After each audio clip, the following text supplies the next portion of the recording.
What's up YouTube? Jeff back again, and today I'm super excited. Yes, I have a Samsung Galaxy Fold in the house. I picked up the phone yesterday, the US launch date for the device, and I've really been enjoying the phone. I want to give you guys some 24-hour impressions. As you can tell by the title of the video, no, my Fold is not broken yet. I'm very happy with the device. I want to give some initial overall thoughts on battery life, the durability, a lot of the things that people have said in the media. First, I'll talk about the presentation. I'm not going to do an unboxing because a lot of people have already unboxed it, but you get a lot of nice stuff in the package, including a free pair of Samsung Galaxy Buds. I mean, not free, you paid $2,000 for the phone, but they are included with the device, as well as a case, which I do have on the phone, and I'll show that to you guys in a second. So there is a lot of really nice stuff included with the device, even though you are paying a premium for it. I was very, very happy to see that. All right, so let's go ahead and talk about the phone itself. Now, getting the phone out of the box, I was really surprised with how slender the device is. Obviously, I've watched a lot of videos about it as well, back when the first gen came out, and then of course when the new versions come out as well. I will say the fingerprint scanner is very fast. It takes a little more getting used to because I'm used to having the in-display reader now, and now you've got it on the side here, which we had in phones in the past, but it's something I'm not really used to.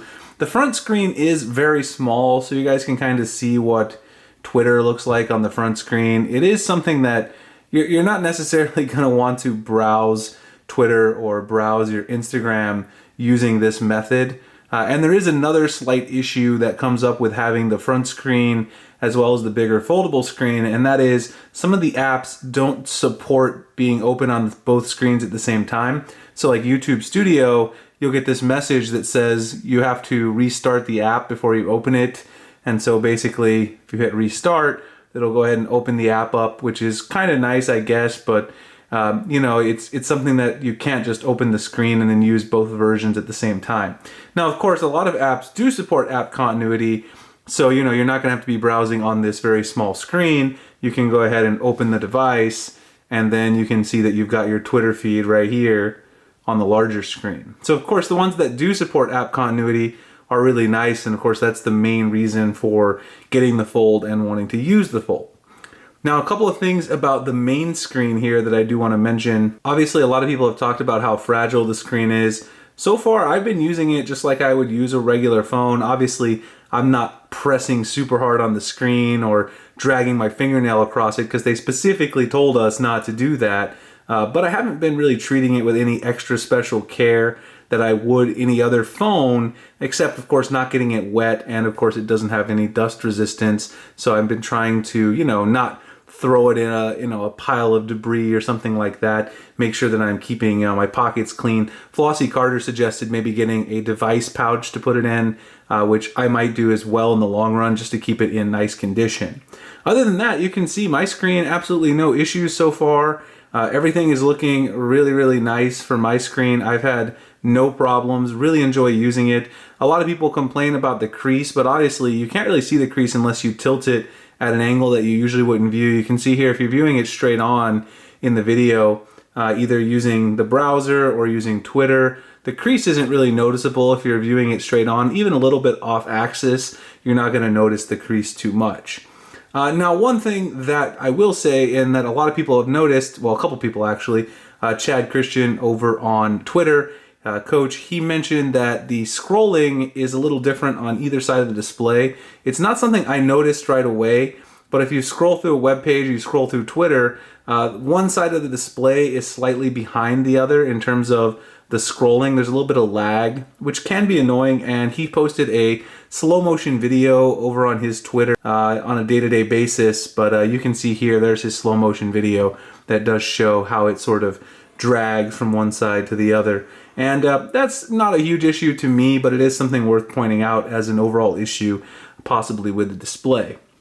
Now, obviously, as I go, we'll see how the durability is. It's only been one day, but I don't think it's nearly as fragile as other people are making it out to be. I've seen a lot of people that have been using the phone regularly, including Flossie Carter in his unboxing last night, and it doesn't seem to be as big of an issue as people are making it out to be. Obviously, use some common sense, follow the warnings that they have posted on the Fold, and things like that.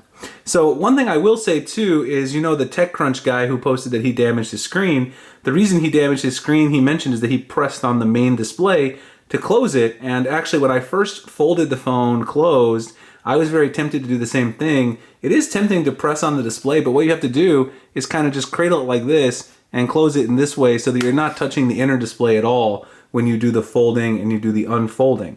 So I do think that it's kind of an honest mistake.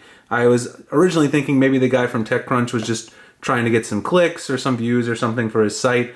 And maybe he was, who knows. But I do think it is very tempting to try to press here and then sort of cradle it into fold the phone. But obviously you don't want to do that because they specifically warn you not to put pressure on the inner display to fold it shut. So obviously if you use some common sense and you do follow the warnings, then I do think it's been a great experience.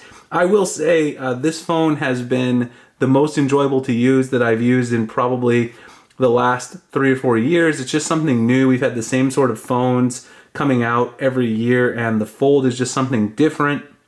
It gives you a lot of options.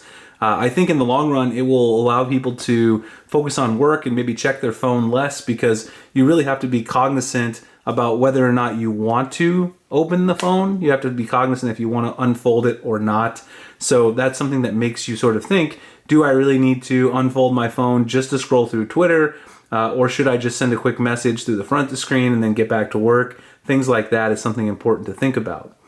So I do have the black model. I am using the case, as you guys see, that comes with it. It's got some Fold branding on the bottom. This case is very nice. I do like it because I don't want to have to worry about the back getting scratched up or anything like that. It's also a little slippery and I don't want to worry about it falling out of my hand.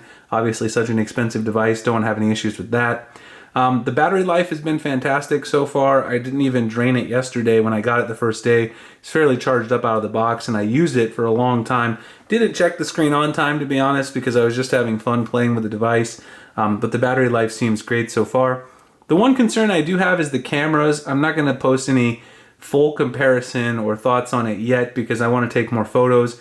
But just playing around with the cameras last night, taking some photos at dinner in low light of my wife and some of the food that we were eating, didn't get the best shots. They seemed a little bit softer than the Note 10 Plus and the iPhone 11 Pro Max that I had with me.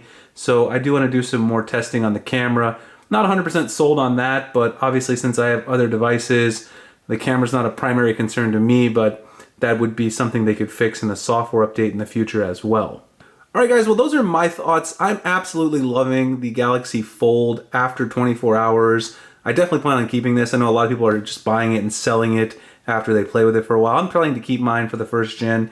I think Samsung has a great future with foldables. If the next one's a little more affordable and perhaps a little more durable, they're going to sell a ton of these next year. Hope you guys enjoyed the video. If you have any questions about the Fold, go ahead and drop them in the comments below. I'll get back to you. Find me at dopetechdaily.site. You can also find me on Instagram and Twitter at the links in the description.